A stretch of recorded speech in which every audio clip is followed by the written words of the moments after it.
Hi, welcome to the Commercial Gas Engineer channel. I have 10 pillars that I have made for what make an excellent commercial gas engineer. This can be used for domestic engineers, this can be used for plumbers, this could also be used for any trade. I believe these factors that I've come up with. The discussion I had with a colleague recently in terms of hiring the right candidate for the role was brought up because I see that sometimes when people hire somebody, they look for maybe one factor such as, oh, that person is very knowledgeable. They're a really knowledgeable engineer. They know all the rules and so on. Or a different factor such as, oh, their tools are very neat. But I think there's a lot more important factors that you have to take in when hiring someone. And not just for hiring as an engineer yourself. If you want to improve, I think there's more than just one factor to take into account if you want to be an effective engineer or employee for your company or for yourself, working for yourself. I think there's more than one thing to look at improving, not just simply being puffed up with knowledge, but actually look into other areas where there could be chinks in your armor that you could improve on. So let's go through the 10 factors. I've started with what I believe are the most important factors to take onto account when looking for someone or within trying to improve yourself as an engineer. But afterwards, please put in the comments below what you think are most important, and even rate yourself out of 10 out of 10, and for each one, and then give yourself a score out of 100. I did the same thing for myself, and I think I scored on a good day about 7 out of 10, on a bad day about 6. So yeah, if I wake up on the wrong side of the bed, I'd give myself about a 6 out of 10 in performance, or 7 out of 10 on a good day. So I don't think that anyone could really give themselves 10 out of 10 on all these categories, but up to you if you feel that you do deserve that. But anyway, starting off with number 1. Adhering to rules and regulations in spirit. So there are many engineers that we all sometimes may be carrying out rules just to follow the rules of the land, what are put in place, and that is good. It's good to respect the law of the land and to carry out the rules that are in place. Rules have been put in place for a reason, so that people don't kill one another, so that they don't leave dangerous situations in boiler rooms, and that's why they are put there. Could you imagine there were no rules? Can you imagine how we would be working in the gas industry? There are certain countries that still function well without the serious regulations that we have in place, like in the UK, for instance. But nonetheless, it is better to have rules. Less chance of people dying from carbon monoxide poisoning or from gas explosions when rules are in place.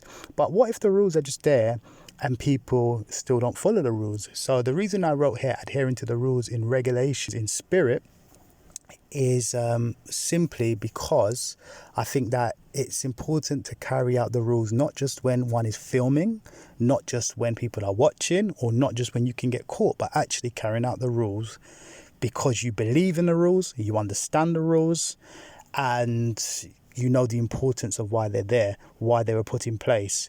For instance, I'll give an example.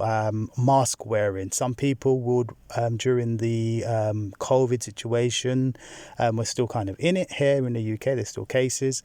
But nonetheless, some people would wear a mask, whether the government said you should or whether you shouldn't. They would wear a mask because they thought it's not that difficult. It's logical to wear one. And so just wear a mask. It doesn't have to be in the law. And I thought the same with like gas regs and laws and building regs. If the regs were removed tomorrow, would you still carry out things such as a tightness test after breaking into the gas supply? Would you carry out a flue gas analysis of a boiler if you did not have to?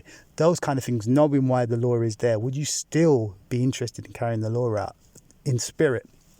So that's why I thought that was the most important thing for anyone to do. Do you know the regs? And do you adhere to the regs? And do you do it in the right spirit, understanding why you're doing it and enjoying adhering to the laws and so on? So I thought that was number 1, because if you don't do that, a lot of other things fall down. Okay, moving on to number 2. I think useful qualifications for the role are crucial. sometimes people might be overqualified or have all sorts of qualifications, like knowing how to hang up, to install fences, or knowing how to do this or that. But it's like, what do you know? Do you have the adequate qualifications, useful qualifications for your role? I think that's crucial, that someone has the right tickets to do their job. Yes, people will say, oh, but competency is everything. I may not need to be registered or this or that and so on and so forth, and want to play that game.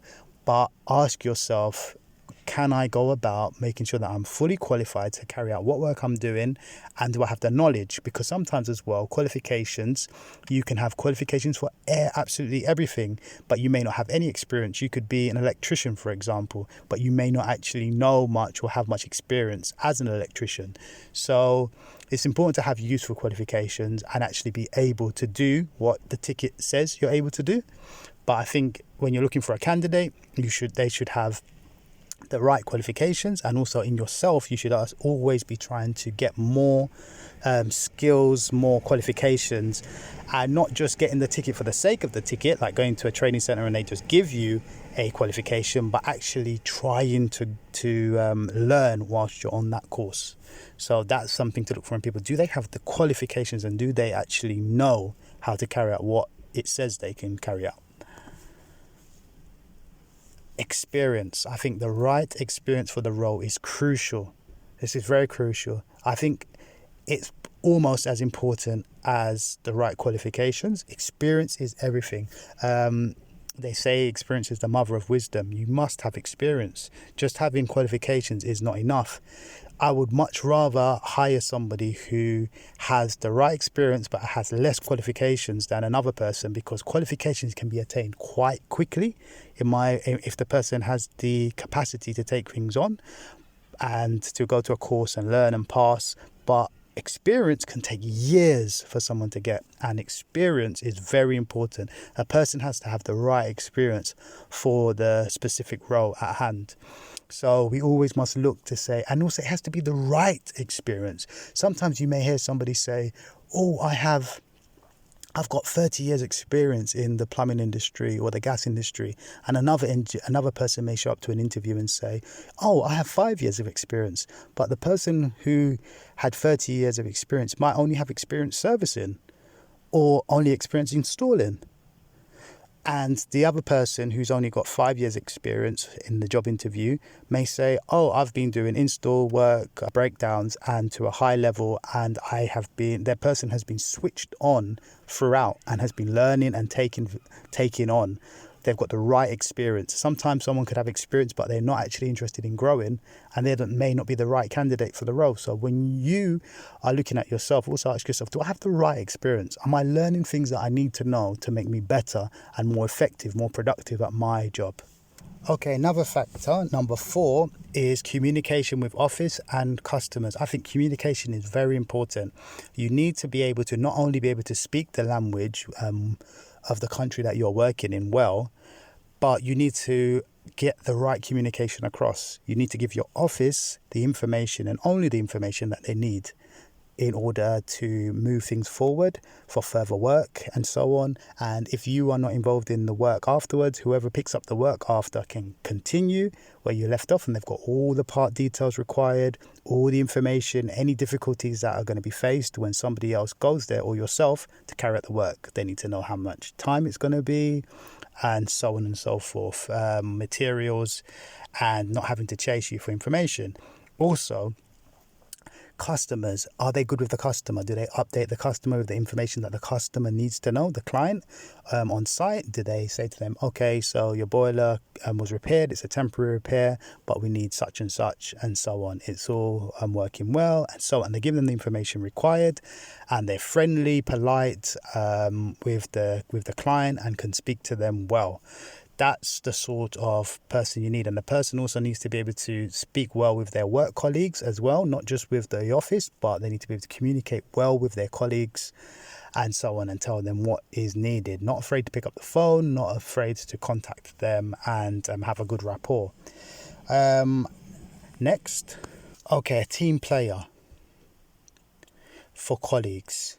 So this is somebody who is a good team player, someone who Because you can have an engineer, for instance, that has the right qualifications, adheres to the rules and regulations, has the right experience, even reasonably good communication with the office. But when it comes to teamwork with their colleagues, you may not be able to put them with anybody. They may just be a lone wolf, and you can only put them on their own because they think they're so good that they just slate off everybody else. You don't need that. You need somebody who is not a snitch. You need someone who's going to be on your side, someone that is not going to go to the client after you and be like, oh, the last engineer is so terrible. I don't know what kind of work he did here. What rubbish is this? Instead, if they did think that you did a bad job on the site, they should call you up and say, what was this about? What kind of work was that? Couldn't you have done better with this or that? And keep that between you and them. Or they could be terrible and call up the office, complain about you, complain to the client. That isn't a good engineer, in my opinion. I would hate to have anyone like that in my team. So you don't want that kind of engineer. You want one who is a team player, one who is also willing to come and help you if you need help, someone who's willing to come to where you are, help you out, seeing how you are, give you what information is required for the job, the type of person that writes things down on site so whoever goes afterwards knows what is going on, which boiler is broken, and not playing a guessing game. That's a good team player, and that's the kind of person you want in your team, and that's the kind of person you want to work towards being. Next, attitude toward working hard / punctual. So I think you have to have the right attitude for work. This is important so that you're the type of person that is happy to wake up early to go to work, and you're not afraid of hard work. So you have to have the right attitude, and not the type of person that runs away and refuses any when there's any sight of hard work, you're refusing it. That isn't the right person. There should be some flexibility, and they shouldn't be too scared of working hard, of grafting. So now and then, if they don't do installs and they just do repair and servicing, they shouldn't be afraid of getting involved in some install work from time to time. So, and they should be punctual, and the type of person that shows up to work and is punctual. That's the kind of attitude you want from a worker. This one is similar to number 6 on the list, and it is taking pride in their work / quality of work. So this is somebody who is happy to take a picture of their work, if that is such as install work or the work that they're doing. They should be someone that takes pride in it. They don't want to leave something somewhere and think, I don't want to put my name to that. They want to be somebody who, yes, wants to do work and takes pride in their work and does good quality work, good servicing and so on. It's important that you have those type of people that, because like again, you could have all the knowledge in the world and all the experience, but you have to take pride in your work. Otherwise, that's just going to be experience in your head and qualifications, but you need to take pride in your work. Presentation, uniform, ID, clean cut. Have you heard the saying, looks at everything? Presentation is very important. And if you see somebody come to your site and they are looking like they haven't shaved in 6 months, or their uniform is cut up, okay, you might think we've got a hard worker here and someone that doesn't have time to go to the hairdresser. But there's no need to look that way. You can have your uniform looking reasonably good. You can have a reasonably clean cut, and have your ID presentable. Have you heard the saying, you can't make a first impression twice? So when you go to a site and they see you at first, whoever that is, you want them to think to themselves, okay, this is a decent person, a decent engineer. This isn't somebody the cat dragged off the street. This is a responsible adult. Because if somebody goes in looking rough, it isn't a good look for the client. They want to have a good experience, and that's the experience you're providing for them. So presentation is important. Your van, whether it's dirty or clean, sometimes it's good for the van to look reasonably clean. You don't want your van to look dirty on the outside. Also, you open up the door, tools start falling out. It's not a good look. This is something that you probably could get away with if your work is good and all the other things in place are good. It's not the be and end all. It's an add-on. So that's why I have it near at the end in position number 8. But nonetheless, I think it's something that isn't that hard to do, and it reflects yourself and the company. All right, moving on to number 9. Okay, number 9, I probably should have higher up the list, because without the right tools available, you can't really carry out the job. So I think the right tools available and organized van/tools is very important, and I might have to move it up the list eventually. But I think if you do not have the correct tools, you can't do the job. I've sometimes seen engineers who have all the best tools in the world available, but like at their disposal, but they don't actually have the right tools for the job, but they have the nicest tools in the world, nor do they have the best and tools or practical tools that they need in their tool bag when they go on site. So what will happen is they'll go on site, they'll start their work, and then they'll go to their van 20 to 50 times for the day. Sometimes that's necessary on an install or certain jobs that you don't do often. But if you're carrying out servicing, you shouldn't have to need anything other than what's in your tool bag most of the time, or repairs even. You should have everything that you need in your tool bag. And if you have things in there that you don't use for the whole week, take it out and put in what you do need in your bag, so long as it's not too heavy. You don't want the heaviest tool bag in the world to damage your back, but you should be able to have a tool bag that you can carry that has 90% of what you need throughout the week. So that is important, and do not be afraid to invest in good tools. Okay, now in 10th place, I don't think that this is that important, but nonetheless, it is still important. Agile and fit to carry out most jobs. If somebody comes into an interview, I guess you can't be biased because the person is a person who is of a larger size, because that person still may be able to get around and do just as much as a slim person if they have the right mindset.